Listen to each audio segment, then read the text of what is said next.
besoin de toi, maître. Heureuse est la mère qui t'a porté et allaitée. Heureux plutôt ceux qui écoutent la parole de Dieu et qui l'observent.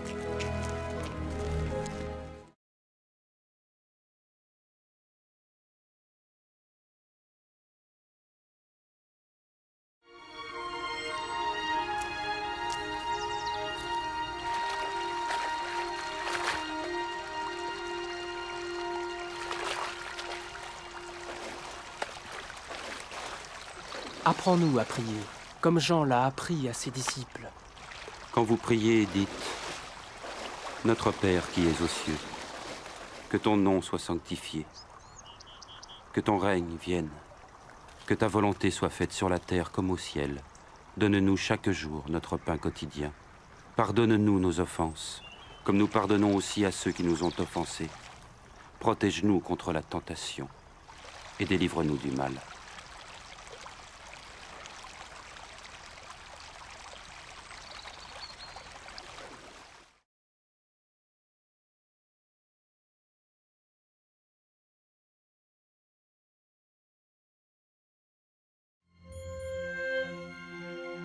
Dans les Saintes Écritures, Dieu déclare que le Messie viendrait pour être le sauveur du monde.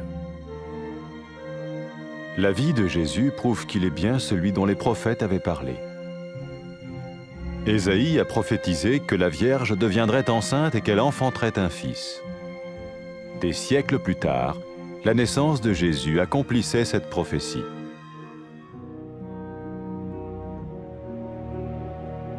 Les Saintes Écritures déclaraient que le saint à naître serait appelé le Fils de Dieu. Cela signifiait que Jésus serait le Fils de Dieu au sens spirituel et non au sens physique. Nous le voyons par sa manière de vivre.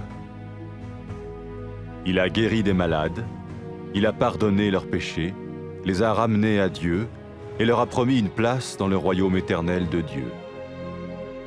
Il s'est offert lui-même en sacrifice pour le péché à leur place. Puis il est revenu à la vie, victorieux sur la mort selon le plan de Dieu. Jésus a dit « Personne ne me prend la vie, mais je la donne de ma propre volonté. » La vie de Jésus n'a pas seulement accompli les écrits des prophètes, mais elle a aussi confirmé la vérité de la sainte parole de Dieu. Les prophètes avaient écrit « Ta parole, ô mon Dieu, est parfaite, elle dure à toujours. » Jésus lui-même a dit « Le ciel et la terre disparaîtront, tandis que mes paroles ne disparaîtront jamais. »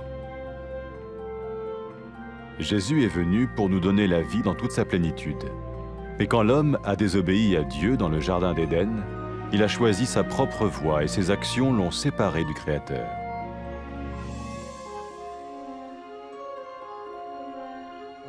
Les Saintes Écritures déclarent que tous ont péché et que le salaire que paye le péché, c'est la mort. Il s'agit de la mort spirituelle, éternelle séparation d'avec Dieu. Mais tout comme Dieu a donné un bélier pour qu'il meure à la place du fils d'Abraham, ainsi il a envoyé Jésus, le Messie, mourir à notre place. Sa vie, sa mort et sa résurrection restaurent la relation entre Dieu et tous ceux qui mettent leur confiance en lui. Maintenant, non seulement Jésus pardonne les péchés de ceux qui le suivent, mais il les sauve aussi du jugement éternel de Dieu. Ils sont sûrs d'aller au paradis et de vivre avec lui pour toujours. C'est cette vie et cette liberté de la culpabilité et du pouvoir du péché que Jésus offre à chacun aujourd'hui. Cela ne veut pas dire suivre une religion, mais choisir d'avoir foi en Jésus qui dit « Je me tiens à la porte et je frappe. Si quelqu'un entend ma voix et ouvre la porte, j'entrerai chez lui. » Cela veut dire se tourner vers Dieu et croire que Jésus vient dans nos vies pardonner nos péchés et nous rendre tels qu'il veut que nous soyons. Il ne suffit pas d'approuver intellectuellement ce qu'il dit, ni de vivre une expérience émotionnelle. Nous le recevons par grâce, au moyen de la foi, par un acte de notre volonté. Lorsque quelqu'un est prêt à suivre Jésus le Messie, il peut lui parler par une simple prière. Peut-être êtes-vous prêt maintenant à ouvrir votre vie à Dieu. Si oui, vous pouvez vous joindre à la prière suivante, silencieusement. dans votre cœur. Seigneur Jésus, j'ai besoin de toi. Merci d'être mort sur la croix pour mes péchés.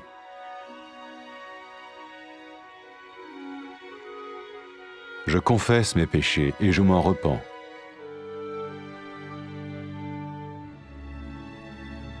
Je t'ouvre la porte de ma vie et je te reçois comme mon Sauveur et Seigneur.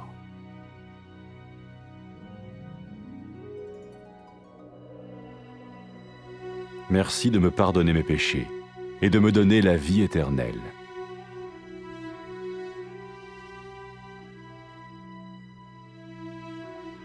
Fais de moi le genre de personne que tu veux que je sois. Maintenant que je deviens l'un de ceux qui te suivent. Amen.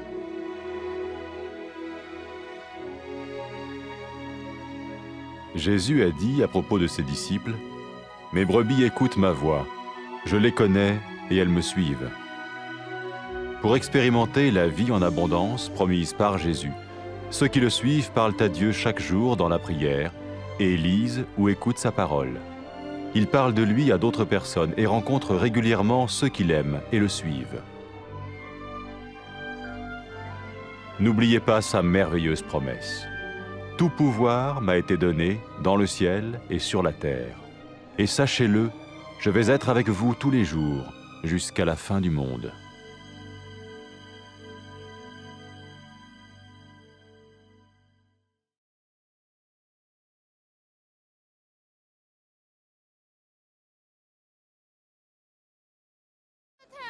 मुबारक है वो माँ जिसने आपको जन्म दिया और परवरिश की। मगर मुबारक हैं वो जो खुदा का कलाम सुनते और उस पर अमल करते हैं।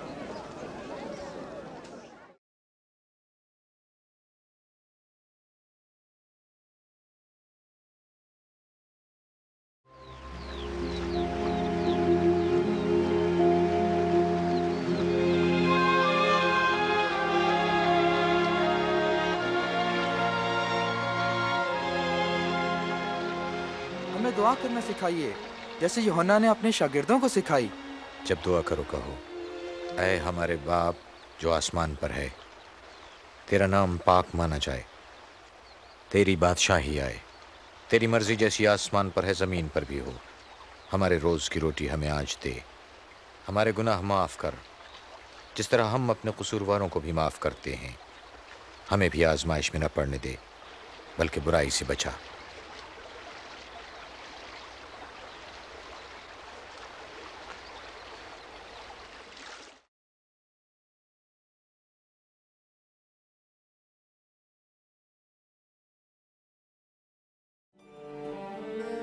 कलाम मुक़द्दस में मरक़ूम है कि खुदावंद खुदा मसीह को भेजेगा ताकि वो गुनाहगारों को बचाए और खुदा के साथ उनके रिश्ते को बहाल कर दे।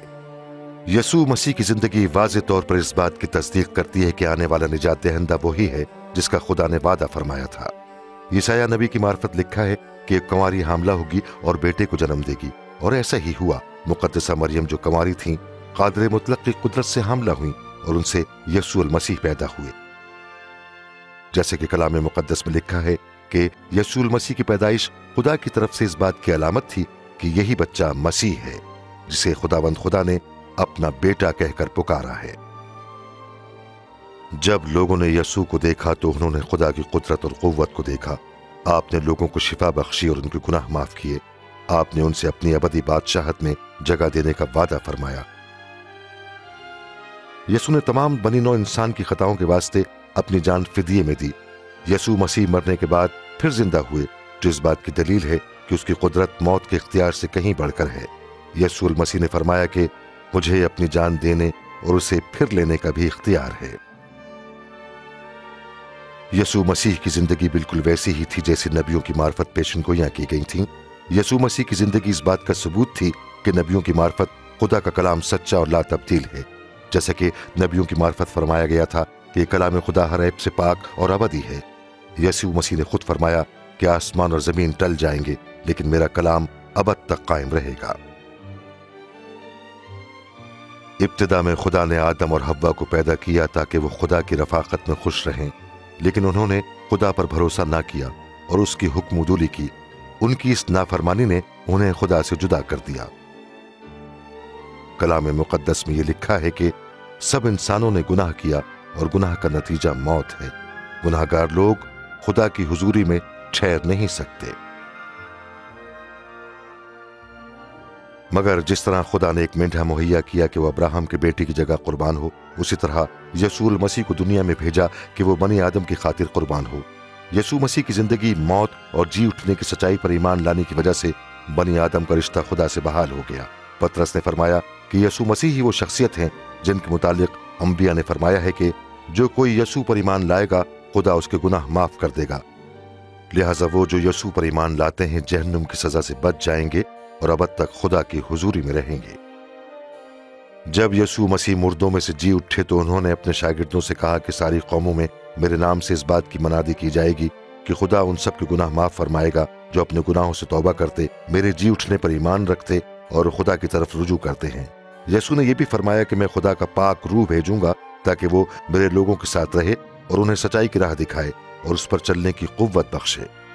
जब एक गुनाहगार औरत ने अपने गुनाहों से तौबा की और यसू की पैरवी करने लगी तो यसू ने उससे कहा, तेरे गुनाह माफ हुए क्योंकि तुम मुझ पर ईमान लाई हो, इसलिए तुमने निजात पाई।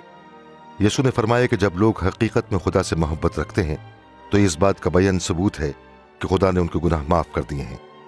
यसू अल मसीह ने लोगों को दावत दी कि मेरे पीछे हो लो। जब सलीब पर लटका हुआ मुजरिम यसू पर ईमान लाया और कहा कि यसू मुझे बचा, तो यसू ने फरमाया कि तू आज ही मेरे साथ फिरदौस में होगा। जिन लोगों ने मसीह की पैरवी करने का फैसला कर लिया है अपने रिश्ते की इब्तिदा इन अल्फाज से कर सकते हैं, ए खुदावंद खुदा, कायनात के मालिक, तू पाक और अजीम है। मैं तेरा शुक्र करता हूं कि तू मुझे एक बाप की तरह प्यार करता है। मुझे अफसोस है कि मैंने तेरे हुक्मों की नाफरमानी की है और तेरे खिलाफ गुनाह ही किया है। मैं तेरा शुक्र करता हूं कि तूने यसू को भेजा ताकि वो मेरी खातिर सलीब पर मौत का वारा करे और मुर्दों में से जी उठे। मैं तेरा शुक्र करता हूं कि यसू ने मेरे गुनाहों की खातिर सजा पाई।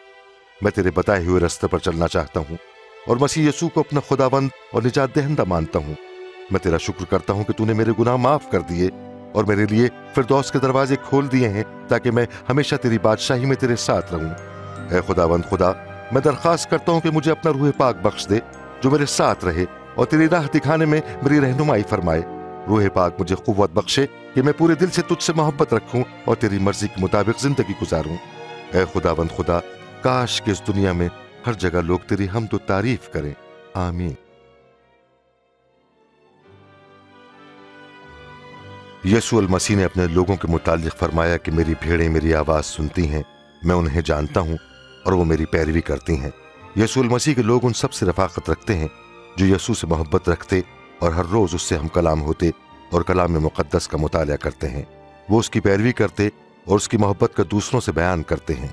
यसू रूहुल कुद्स के वसीले से जो उसके लोगों के दिलों में रहता है उनकी मदद और रहनुमाई फरमाता है। जब यसू अपने आसमानी तख्त की जानिब बादलों पर उठाए गए तो उनके पैरोकारों ने उनके इस कौल को ज़हन नशीन कर लिया कि आसमान और जमीन का कुल इख्तियार मुझे दिया गया है और याद रखो कि मैं दुनिया के आखिर तक तुम्हारे साथ हूं।